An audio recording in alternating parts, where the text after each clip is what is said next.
Hi guys, I'm Lynn, captain of Adidas runners Berlin, and right now we are in Boston for the launch of the new Adidas Adizero Boston 13.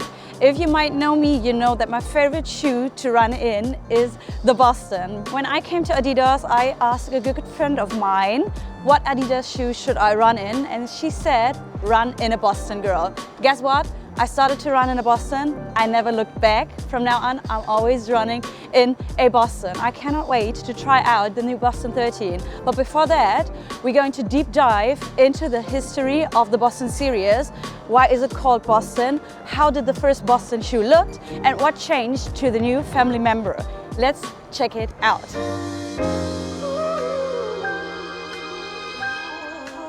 So today we're in Herzog and we will have a look at Boston history.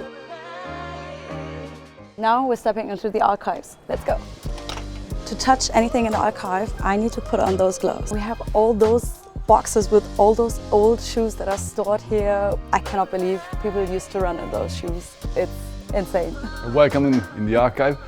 I'm Alberto, part of the history management team, and it's a pleasure to have you here today and showcase for you some shoes. Here we have the first time when the Boston name entered in Adidas. The Boston was launched in 1980 by Adidas as a city series, a US city series. So we had the New York, Chicago, the Atlanta, and of course the Boston.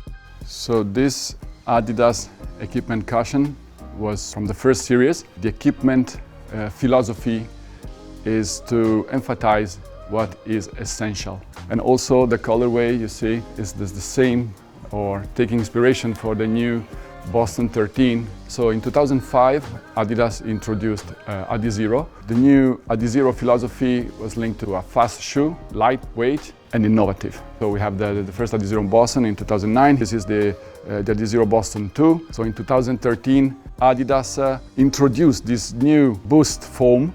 Boston Boost set the standard, okay, for the next generation of the Boston shoes. See, the 9 was very popular in the runner communities, but again, we have some adjustments in the technology. It was a very common shoes and popular shoes in the runner community, like I said, and energy rods, visible energy rods, Light Strike Pro, midsole, continental rubber for better grip, gives this next step to the Boston 11. Adidas is always looking to the new technology. We are ready to welcome the Boston 13 here in the archive as soon as possible.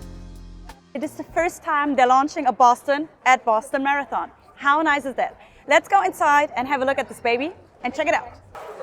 That's the new baby. Welcome to the fam. I love the colorway, retro vibes, I love it.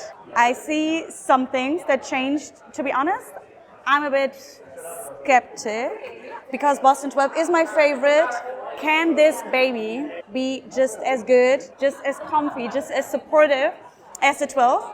But I think I'm confident and I'm happy. I love what I see. It looks like Boston just got an update. Okay guys, right now we're making our way to the Maker's Lab to deep dive a bit more into the techie part of the Boston 13, how it's built, what is new, but what stayed the same. Let's go. Hi, I'm Charlotte. I'm the category director for the Adizero franchise. Very excited to introduce the Adizero Boston 13 today. What changed from Boston 12 to Boston 13? So the Boston 13, actually, with the technologies we're using, we haven't changed it completely. We have just enhanced it to make it even better. And a key factor for Boston 13 is really that we got a lot of feedback around the heel area, that it was a little bit too racy and minimalistic for a very long run. It didn't have a lot of padding, for example, and it was maybe not as comfortable as people would, or the runners would hope for. So now this is an area where it's definitely more comfortable, more plush compared to the Boston 12. We haven't changed the upper because it was very well perceived on Boston 12. We have integrated more Light Strike Pro than the Boston 12. And we have a new outsole with the light traction technology that we introduced on Pro 4 already.